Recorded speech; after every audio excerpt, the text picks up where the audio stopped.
I'm pull it right up close, and we should be good. Actually, can you help me with the windows over here?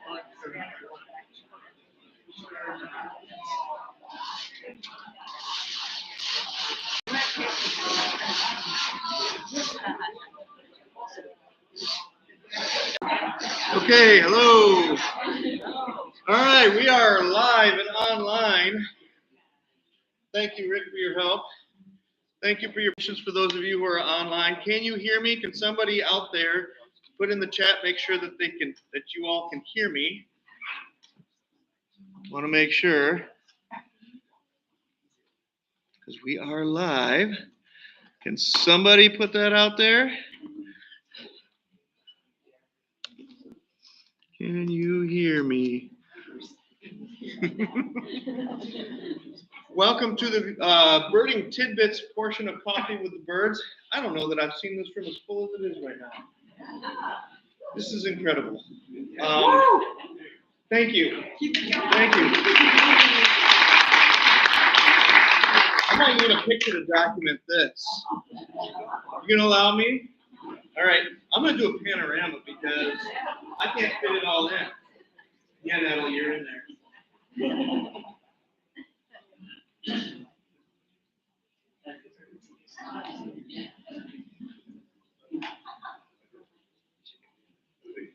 Look at that. Nice. Thank you for entertaining my thing here. Looking good. Yes, hearing you loud and clear, sounding fine. Good. That means we can get started. I know we're a few minutes late. I'm still figuring out this transition thing, and I had a little glitch with this that Rick helped me out with, but here we are. The birding tidbits portion of Coffee with the Birds is really a bite-sized presentation on anything bird-related. My name is Curtis Dykstra. I'm a parks naturalist and program supervisor with Ottawa County Parks and host of the Coffee with the Birds program. Thank you for those of you who were here for the first feeder watching session. Raise your hand if you were here for first feeder watching session. Awesome. And who was here for the second feeder watching session? See, we're a good mix of people out here. And we've also got people online that were with us for the online portion, the live streaming portion of Coffee with the Birds this morning. And I'm not going to further delay because today's topic is the Cape May Warbler. Those of you who have your mug, thank you to our Mug Club members. Raise your mugs. You've been looking at this bird all winter. Now let's learn something about the Cape May Warbler. That's my tradition, is that the final Coffee with the Birds focuses on the bird that is profiled on our mug.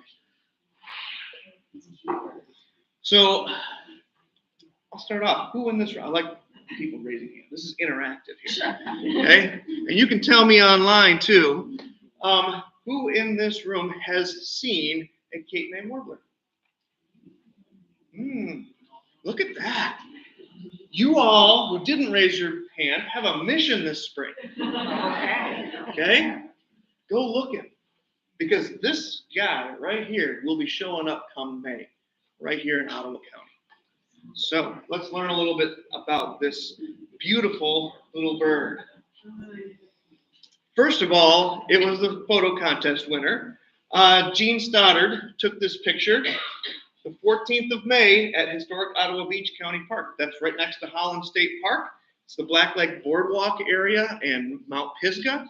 That's a really great migratory spot for warblers and other birds.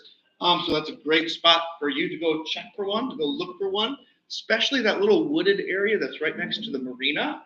If you walk the sidewalk around there, a lot of birds like to use that because they're coming across the channel, heading north, and then they sit right in that little spot there, and then they head on up the dunes.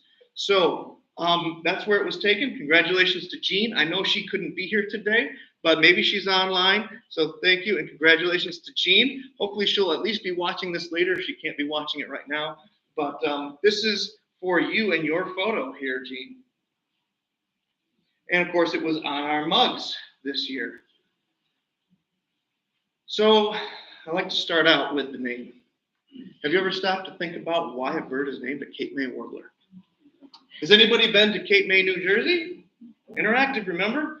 Wow, that's actually a really low number of people been to Cape May, New Jersey. I can say I am in that club. It's on. If you are a birder, it needs to be on your list. Write it down right now. Cape May, New Jersey. It is a very famous birding spot. And when you want famous birding spots and good birding spots, you have to look at geography, okay? And when you have little points like this with water surrounding, that's usually a good place to find them, because if they're coming north, that's the first piece of land they're going to land on after a long flight over water. And if they're coming south, they get funneled to these tips right here, okay? So the tip of the mitt is a great spot. Tip of the thumb is a great spot. Whitefish Point, that point up in the UP, great spot. Tawas Point, over here, there's a little jetty, little point that comes out. Those little points are magical. So how did this bird get named after this spot right here? Well, it is a location in New Jersey where the specimen, where the first specimen taken by a European ornithologist was taken by George Ord in 1811, okay? But it was not until Alexander Wilson named it in 1831 that it got its name. Alexander Wilson named this bird. And you want to know what? Those of you who raised your hand, having said that you've seen one of these, have one up on your life list to Alexander Wilson. He never saw one of these birds. He only named it. And you know, the specimen was taken in Cape May, so of course he's looking at it. Well, this is a Cape May warbler then. It was at Cape May. We call it Cape May. We talk about poorly named birds. This is actually another poorly named bird. We could come up with some names, and let's look into its scientific name to see if there's better names for this bird, okay? Setophaga tigris. Ooh, tigris. I like it. So there's me, proof I've been to Cape May, New Jersey, birding. There's the lighthouse. I'm out on the tip, out on the point there. There's all kinds of neat birding spots there. And the fact that this bird has been named Cape May Warbler is actually one of the reasons why that place has become famous. Everybody that is looking for a Cape May Warbler is like, where's Cape May? I want to go there. There's got to be all kinds of these birds there. When in reality, there's not a whole lot of these birds there. In fact, the next recorded observation of that bird at Cape May, I think, was 100 years later. That doesn't mean that they weren't there, but they're just not as common there as other places.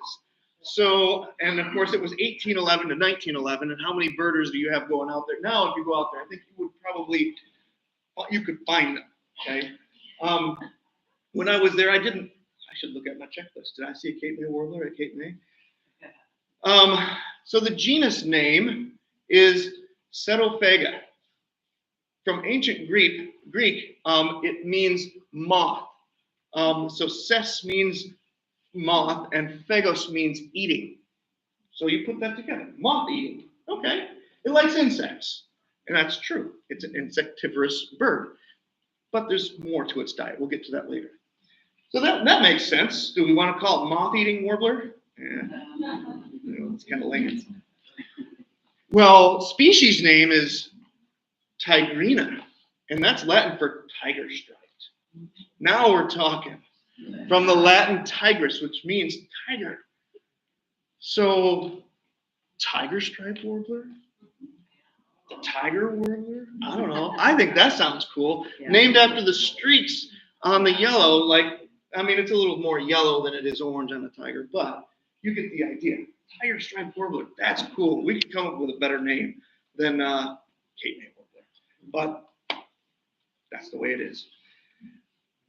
Thank you, Mr. Wilson. Oh, there's Cape May right there. So the identification of this bird.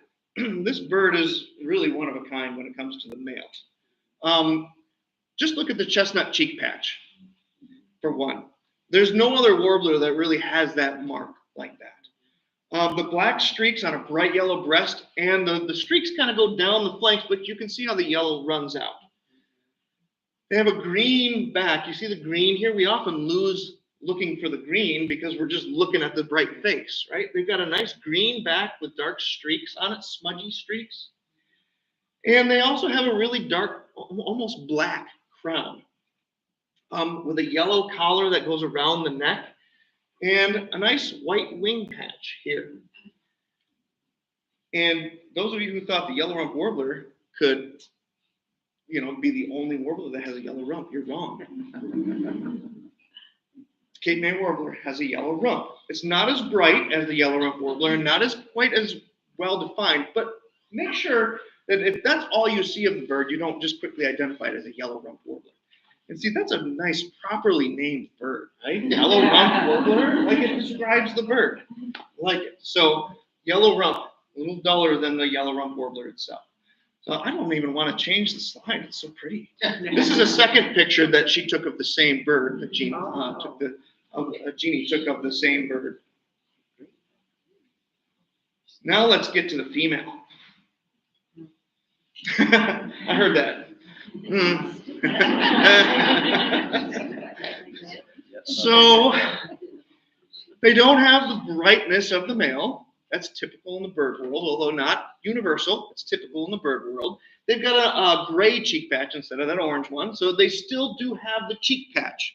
So still use that as an identifier, okay? So they have shadows of the male, is one way that I like to put it. Fall birds also, they are a shadow of the spring bird, okay? So look for those markings, although it's not orange, it's kind of gray. And they've got an olive crown, not a black crown, but they still do have a solid crown. And look at this. They have paler yellow, but they still do have that collar and yellow on the breast. You can see it here too, a little better in this picture. So you can see how it's similar. It looks a lot like the male, just not as bright. Now let's get into fall. This is the fun stuff here. This is a fall male here. Again, a duller version of the spring bird.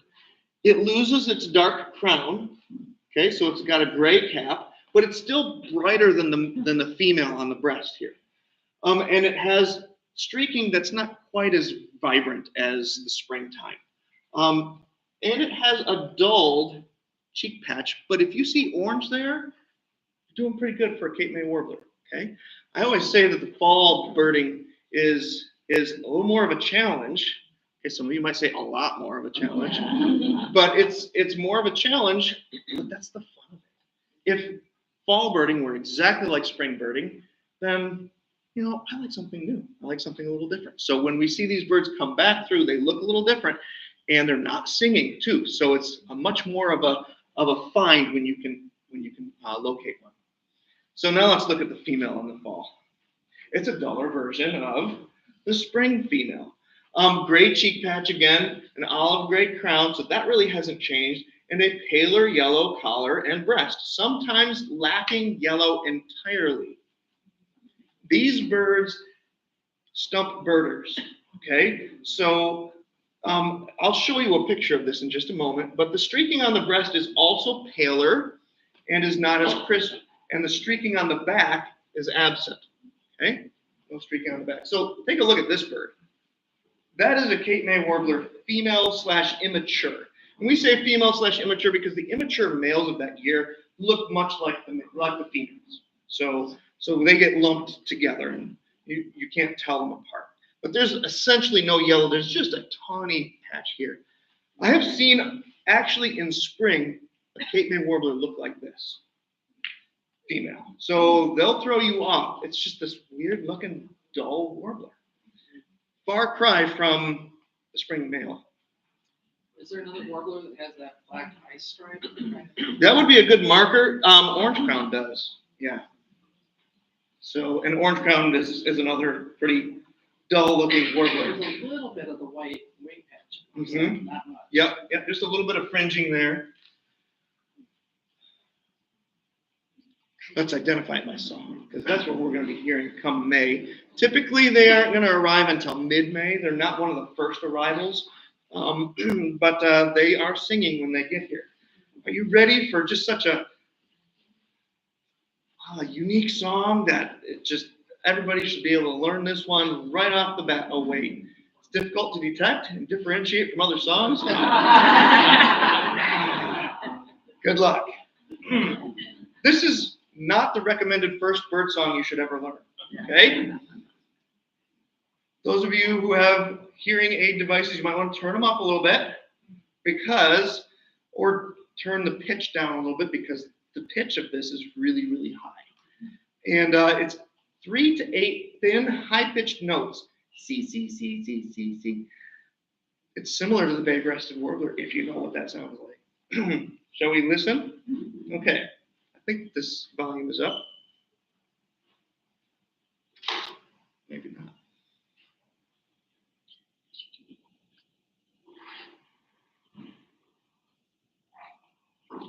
Why is it not playing the sound?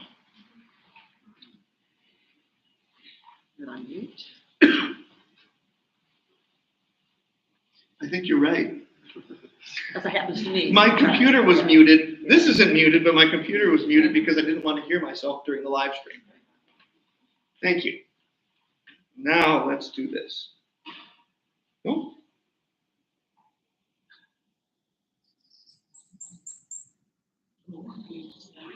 You hear that?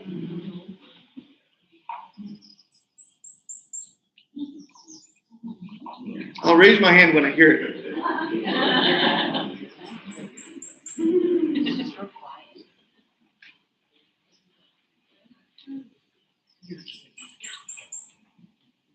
And this is the sonogram here, so you can kind of see there's a little bit of a rise to it. But it's pretty much monotone, high-pitched C, C, C, C, C, C, C, C, C, C. They also do this faster-paced 2-syllable version that sounds similar to the black and white warbler.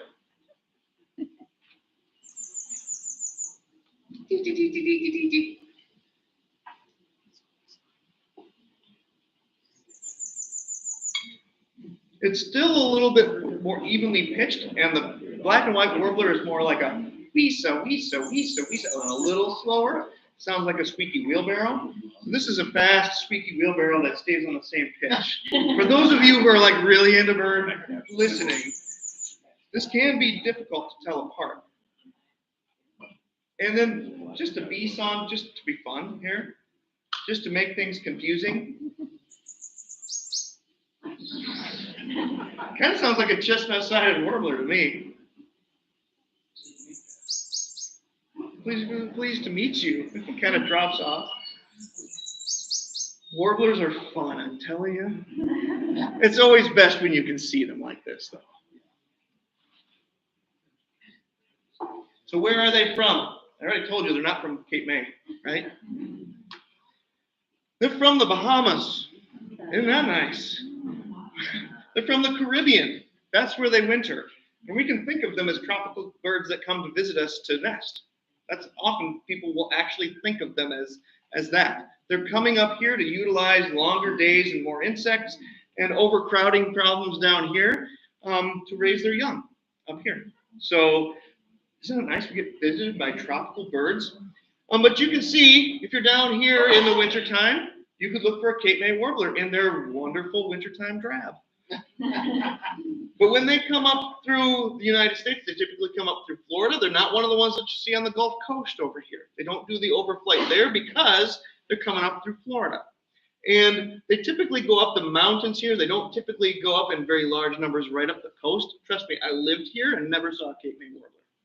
Okay, so that might bode for the rarity. I don't know if they would call it rarity at Cape May, but either way, they're not as common right on the East Coast. They're more common up in the central mountains coming north. But look, we're still in the yellow, and that's just migration. Okay, the yellow areas are where they're seen in migration. You can see they start to spread out to the west, up through Minnesota and North Dakota, just barely, and then they go all the way up to Maine. So where they nest is the central and eastern Canada here, and then also Maine, and then look at this little spot here in the Adirondacks and in Maine. So in the United States, the only places that they really breed are here and here. This, I've never seen one in the UP in the summer. People go searching for them, and maybe we'll find one or two, or maybe none at all. I don't know if nesting has been proven in the UP. So I'm a little upset that they actually extended the range down into Michigan. They don't nest in Michigan, as far as I know. I might be proven wrong, but if it's nesting in Michigan, there's going to be very, very few of them. So we see them in migration only. 98% of them nest in the boreal spruce forests of Canada.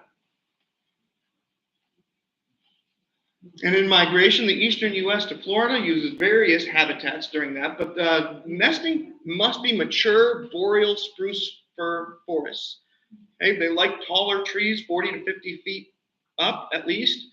During migration, they'll vary their habitat. Here's some eBirds maps that show spring and fall for the last 10 years, where they're seen. There's a weird gap here. You can see, this is where I lived out here. They kind of circumnavigate, and then you can see they're not as common here, the light purple.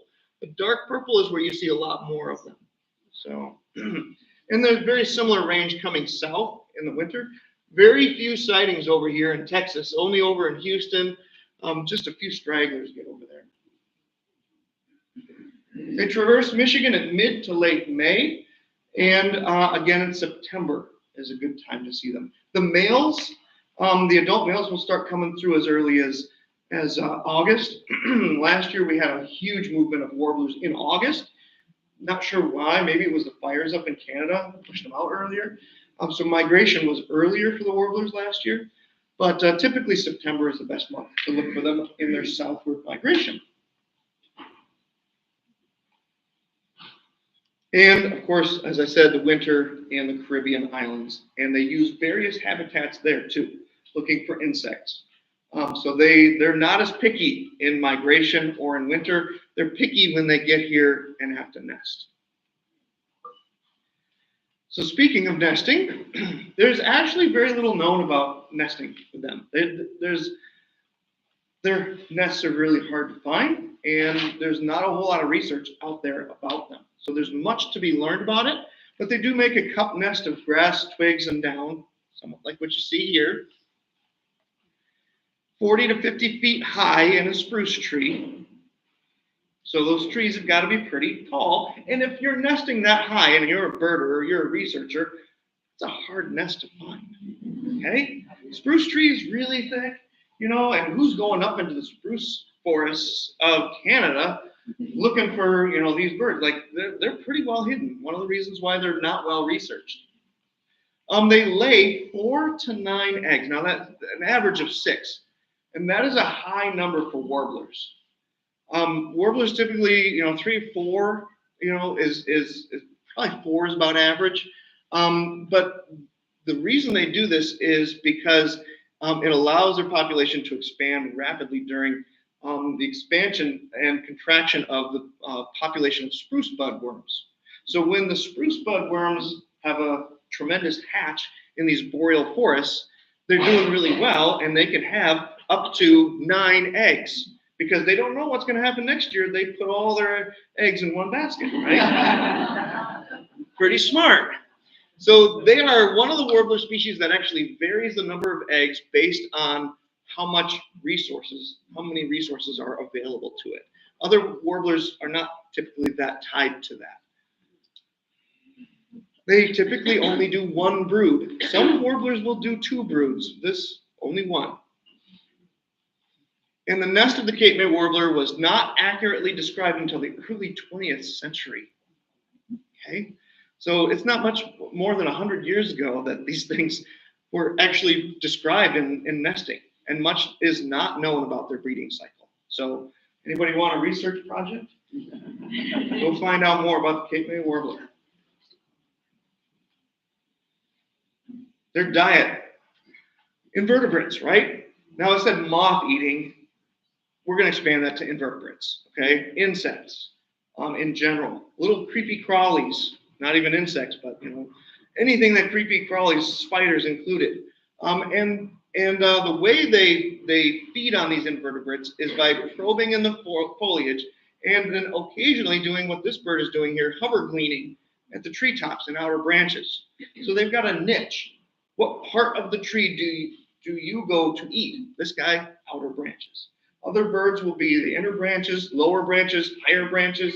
These guys are higher branches, outer branches.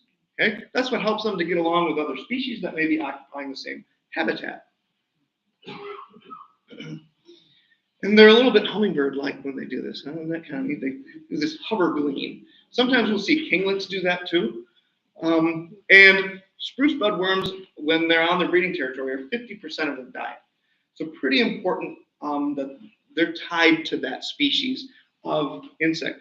This is the life cycle here. So they're looking at spruce budworms. These are caterpillars, basically, for a moth. So this is it pupating, and this is it in moth form. I'm sure it would eat this moth too if it had the chance, but particularly they're looking for this. Oh, wait. They glean flowers for insects and for nectar. When we were talking about the red maples in bloom out there, and the early blooming of all the trees, that has an impact on a bird like this. Because when they get here, if all the trees are done blooming, they don't have that nectar source. So this unusual spring and this gradual warming of our climate here is actually having an impact on migratory birds. Some people ask me, do these birds just get here earlier because of that? No, they don't. They're in the tropics. They're in the Bahamas. The temperatures there are pretty, they don't fluctuate as much. They're hot, right? It's like summer down there. They are more reliant on the amount of sunlight, daylight, watching the changing seasons, and then they're like, okay, it's time to go.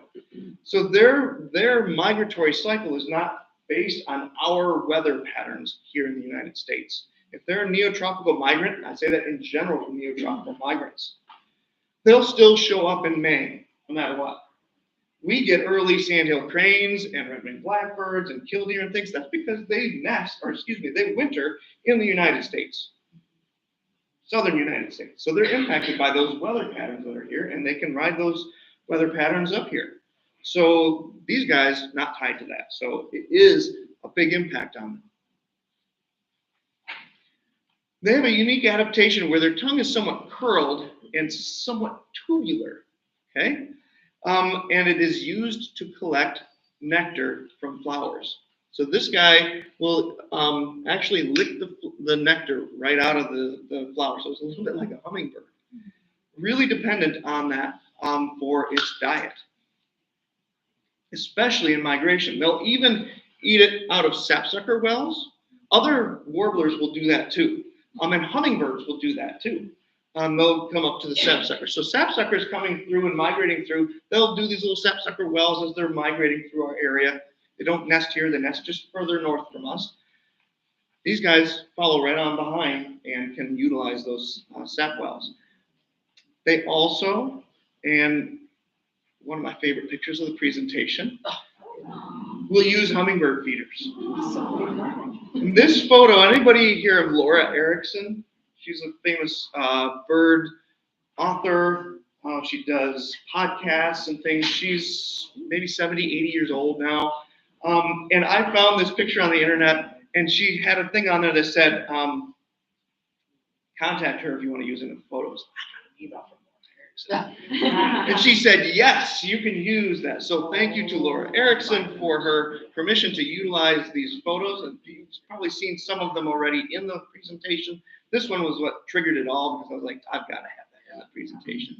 Pretty cool. They'll hover a little bit, not quite like a hummingbird, but to get nectar out of this feeder. And this is video work by none other than our own Rick Veldman. And this footage is actually in one of the virtual bird walks that I did during the pandemic. So this was spring of 2020. We were at Grand River Park in May. And one of the first birds we had was right in the parking lot. It was this Cape May Warbler. Take a look what it does down at this flower here.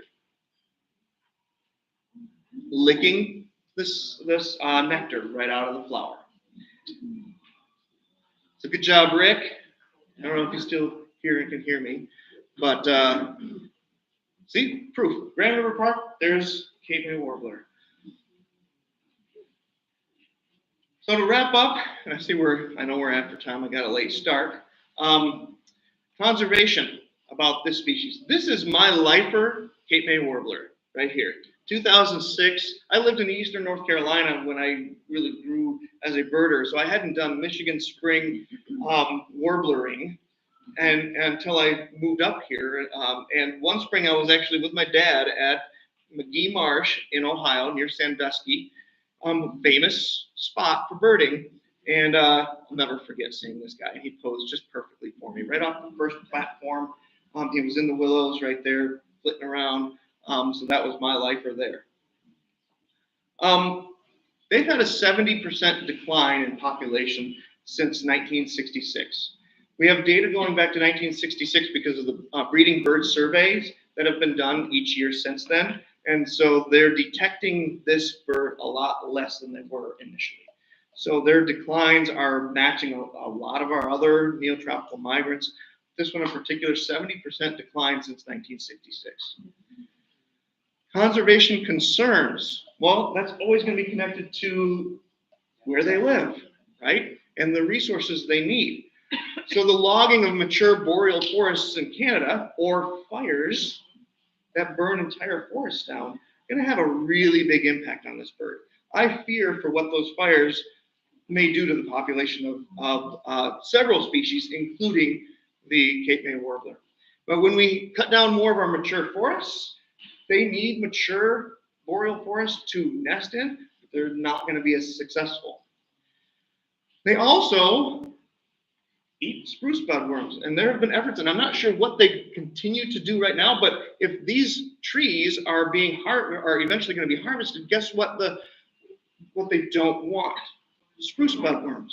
So they'll spray for spruce budworms, and the spruce budworms, if they're not doing well, this bird's not doing well. And then also, if they're eating spruce budworms that have ingested the poisons, not good either. And then there's always migratory dangers. Cats in the backyard, with all kinds of large tall buildings, you name it. There's all storms over the ocean, things like that. And then I didn't find a whole lot about the wintering grounds, but if there's not adequate habitat there, or the habitat is being disturbed in some way there, sometimes there's question marks. Like, we have to conserve the habitat in the Caribbean, as well as the boreal forest and things between, for this bird to survive, as well as many other neotropical migrants. And with that, I'm going to draw this bird profile on the Cape May Warbler to a close and ask if there are any quick questions before we transition out of here to another feeder watching session. Well, those trees that are budding now, do they, if it gets cold again, will they stop and then start up again, or is it? I don't think that they're going to start, not at the rate that they are at. Sometimes buds, like the leaf buds, will start to swell and then they'll stall out if it gets cold again. These flowers, once they flower, it's done. Yeah. I know. Go ahead. How, you said the spring and the fall plumage was different. How late through the summer does that spring color last? If you're looking for them in the summer. Okay, the question is, how late into the summer will they have their spring plumage? Typically, they'll start to, I would say sometime in July, they're going to start to transition their plumage. Once the nesting is pretty well done, they've done their thing, then they change to new feathers for fall migration. So sometime in July, they'll be transitioning. And some of the males that you see coming south in August, the adult males may even have remnants of this left on them that might be in transition yet. So, but that's the time, the late summer. Yep. Question in the back. How often do we see these in Ottawa County compared to some of the other warblers? How often do we see these in Ottawa County compared to some of the other warblers? Boy, that's a big question. They're not rare here. I wouldn't even label them as uncommon. They're always notable because they're so pretty. I would say that, they're not going to be as common as your yellow rump warblers, which is like way off the charts. They're probably somewhere in the middle as far as commonality. Typical like a blackbirdian warbler or black-throated blue or something like that. So I usually see several each spring. What's funny is that last spring, I didn't see a single one, and I realized it after spring was done. And so I had to get it in the southward migration, which I did. We actually had a lot of them in the southward migration this past fall. So I did get one, but sometimes you can just miss them. So they're not all that uncommon though. Thank you. Any last question before we wrap up? Warbler lifespans are typically, if they make it, so this is the key thing, if they make it through their first year, probably 3, maybe 4 years, records run up into the 8 to maybe 9, and then that's like the world record kind of. But typically small birds like this are going to be in the less than 5-year range. Most of the youngsters that hatch are not going to survive the first year. I don't have percentages because again they haven't done a whole lot of research, but based on other birds species similar to them, very small percentage will survive that first year. So good question. Okay, well I'm going to wrap this up. And I'm going to wrap this up for those of you online here in just a moment. I want to thank you all for attending Coffee with the Birds and for attending the Birding Tidbit profile here. We won't be getting back together again to do this until December 7th. That's the date that should be on your calendar. What's that? Make it earlier. Make it earlier. But there's a lot of birding to do out there right now. So I challenge you, get out there this spring. Go look at the birds. Join a bird walk. I've got bird walks all online. We've got a new website that is for registration. Cindy will tell you all about it, right? It's so much better than. So it's a lot more user-friendly than it used to be. That's why we switched. So go check it out. Sign up for some programs. Join me on a bird walk this spring, or get out on your own when you can, and share that with somebody. Share that with me. Let me know what you've seen if you go out on your own. I want to encourage you in your bird journeys, and I'm sure there's a lot of other people in here that would want to do the same. So continue the community. If you are in the Mug Club, we'll be getting together also at different times. So, did you have a question? Oh my goodness. I thought you were pointing at her. How could I forget? Thank you, Ryan. I haven't done, it's because I didn't switch this slide, my door prize. Okay, we're going to change there we go. Drum roll, because we've got 3 prizes to give away, and we're going to go longer for the feeder watching over there. I apologize, it's continuing to happen. But first up is a nice puzzle here. So if you are a Mug Club member, your name is in the hat here. I'm going to draw it out. Drum roll, please. Rita Newman. And I saw Jeff online, so if you're watching, Jeff and Rita, we've got Rita's name right there for this nice puzzle. I'll keep it for you here at the office. All right, next, we're up in the prizes here. This is Bird Spottingopoly. It's a birder's version of Monopoly. I have played it, not this one. A friend of mine has it. Okay, stir it up. Lisa Camp. I think she was online, wasn't she? Lisa Camp, I see your name right there. Congratulations, Lisa. You are the owner of Bird Spottingopoly. We'll keep it at the office here for you. And now, the grand prize, a really big cedar feeder, thanks to DeBrine Seed in Zealand, and a bag of Supreme Wild Bird Food right here. So big shout out to DeBrine Seed in Zealand. And a big drum roll. Yeah, stir it up really nice. I got a name. Jolene Popma? Joellen Popma? Is she here? Joellen Popma. If you're online, congratulations. We'll get in touch with you if you're not, but Joellen Popma, you are the owner of a new bird feeder and seeds. So thank you so much for your participation as a Mug Club member. Those of you who are going to join me, feel free to head on over. Thank you. Thank you, everybody online. Appreciate your involvement and for joining us. I'm going to cut the live stream here. Take care.